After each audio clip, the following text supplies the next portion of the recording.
অস্ট্রেলিয়াকে 9 উইকেটের বিশাল ব্যবধানে হারিয়ে ইতিহাস গড়ে টেস্ট ম্যাচ জিতেছে বাংলাদেশ। আর বাংলাদেশ ক্রিকেটের সবচেয়ে বড় এই প্রাপ্তির দিনে ভিডিও কলে বাংলাদেশ দলের সাথে যুক্ত হয়েছেন প্রধানমন্ত্রী তারেক রহমান এবং বিসিবি বস তামিম ইকবাল। ভিডিও কলে প্রধানমন্ত্রীকে দেখতে পেয়েই সালাম দেন হাসান মাহমুদ, সাথে সাথেই তাকে অভিনন্দন জানান তারেক রহমান। এরপর বাংলাদেশ দলের ক্যাপ্টেন নাজমুল শান্তকে দেখতে চান তিনি। ক্যাপ্টেন শান্তকেও অভিনন্দন জানিয়েছেন ঐতিহাসিক এই জয়ের জন্য। দেশের হাজারো দায়িত্ব তারেক রহমানের কাঁধে, তবুও এত ব্যস্ততার মাঝেও ক্রিকেটের খোঁজ খবরটা রাখেন বাংলাদেশের প্রধানমন্ত্রী। মুমিনুলের 4, অস্ট্রেলিয়াকে 9 উইকেটের বিশাল ব্যবধানে হারিয়ে ইতিহাস গড়ে টেস্ট ম্যাচ জিতল বাংলাদেশ।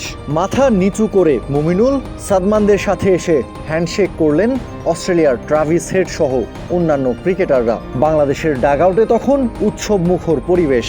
দ্বিতীয় ইনিংসে ফাইফার তুলে নেওয়া মিরাজকে জড়িয়ে ধরলেন ক্যাপ্টেন শান্ত। প্রাণ খুলে হাসতে দেখা গেল হেড কোচ ফিল সিমন্সকেও। ঐতিহাসিক এই জয়টাকে স্মরণীয় করে রাখতে মুশফিক হাতে তুলে নিয়েছিলেন একটা স্টাম্প। এরপর সেই স্টাম্পটা মুশফিক তুলে দিয়েছেন হাসান মাহমুদের হাতে। বাংলাদেশের এই টেস্ট জয়ের অন্যতম নায়ক হাসান, তাকে তার প্রাপ্য সম্মানটাই দিলেন মুশফিক। পেসার ইবাদত হোসেনও নিজের কাছে রেখে দিয়েছেন একটা স্টাম্প। এরপর বাংলাদেশ দলের সব ক্রিকেটাররা মিলে চলে এসেছেন ডাগআউটের কাছে, গ্যালারির কাছে। বাংলাদেশি সমর্থকদের সাথে এই বিশাল জয়ের উল্লাস আর আনন্দ ভাগাভাগি করে নিয়েছেন সবাই।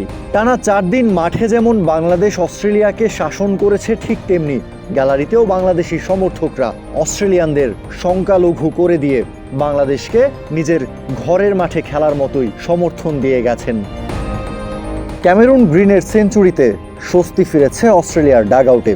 প্যাট কামিন্স, ট্রাভিস হেডরা যেন একটু প্রাণ খুলে নিঃশ্বাস নিতে পারছেন। বাংলাদেশের বিপক্ষে ততক্ষণে 50 রানের লিডও নিয়ে নিয়েছে অস্ট্রেলিয়া। টেলেন্ডার, মিচেল স্টার্ক এবং নাথান লায়নকে নিয়ে অস্ট্রেলিয়াকে ভালো একটা সংগ্রহের দিকে নিয়ে যাচ্ছিলেন ক্যামেরুন গ্রিন। ততক্ষণে অস্বস্তি বাড়তে শুরু করেছিল বাংলাদেশ শিবিরে, কিন্তু মিরাজের পর এবার টাইগারদের ত্রাণকর্তা হয়ে হাজির হলেন পেসার হাসান মাহমুদ। ক্যামেরুন গ্রিনকে ফেরালেন অস্ট্রেলিয়ার লিড যখন 50 রান। এরপর নাথান লায়নকে এলবিডব্লিউর শিকার বানিয়ে ফেরান মেহেদী হাসান মিরাজ। তুলে নেন নিজের ফাইফার। মাত্র 56 রানেই অল আউট হয়ে যায় অস্ট্রেলিয়া। বাংলাদেশের সামনে এখন মাত্র 57 রানের টার্গেট, আর এটা ভেদ করতে পারলেই ঐতিহাসিক একটা টেস্ট ম্যাচ জিততে যাচ্ছে বাংলাদেশ। ক্যামেরুন গ্রিন এবং মিচেল স্টার্কের 43 রানের পার্টনারশিপ ভেঙেছেন তাসকিন আহমেদ। লাঞ্চ ব্রেকের ঠিক পরপরই আরও একটা উইকেটের দেখা পেল বাংলাদেশ। অফ স্টাম্পের বাইরে পিচ করা তাসকিনের লেন্থ বলটায় ব্যাট চালাতে গিয়ে লিটনের হাতে ক্যাচ তুলে দেন মিচেল স্টার্ক। উদযাপনে মাতে গোটা বাংলাদেশ দল।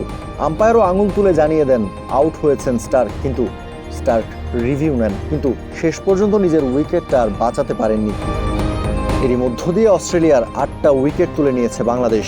এখন তাসকিনদের সামনে লক্ষ্য থাকবে যত কম রানে আটকে দেয়া যায় অজিদের, তত দ্রুতই ডারউইন টেস্টে জয়ের দেখা পাবে সফরকারীরা।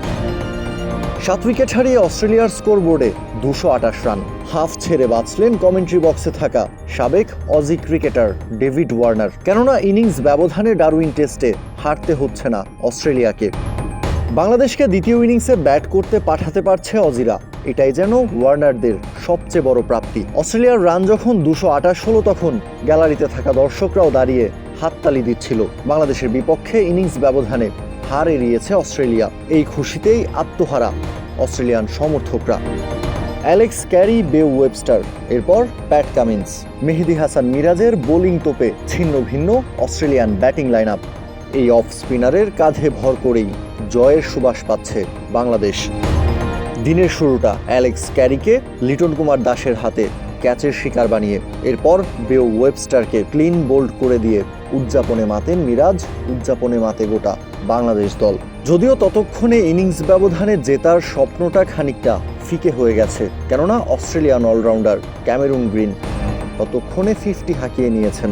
67 রানে পিছিয়ে থেকে 6 উইকেট হাতে নিয়ে চতুর্থ দিনের খেলা শুরু করেছিল অস্ট্রেলিয়া। মিরাজ যখন অ্যালেক্স ক্যারির উইকেটটা তুলে নিয়েছেন, তখনও 50 রানে পিছিয়ে ছিল মাইটি অজিরা। এরপর বেও ওয়েবস্টারের উইকেটটা অস্ট্রেলিয়া হারায় যখন তারা 35 রানে পিছিয়ে। বাংলাদেশের দেয়া 228 রানের লিড কাটাতে অস্ট্রেলিয়ার দরকার আর মাত্র 21 রান। উইকেটে তখনও টিকে আছেন ক্যামেরুন গ্রিন এবং অস্ট্রেলিয়ান ক্যাপ্টেন প্যাট কামিন্স। খানিকটা অস্বস্তি বাড়ছিল বাংলাদেশ শিবিরে, কিন্তু সেই অস্বস্তিটা আবারও দূর করেছেন মেহেদী হাসান মিরাজ।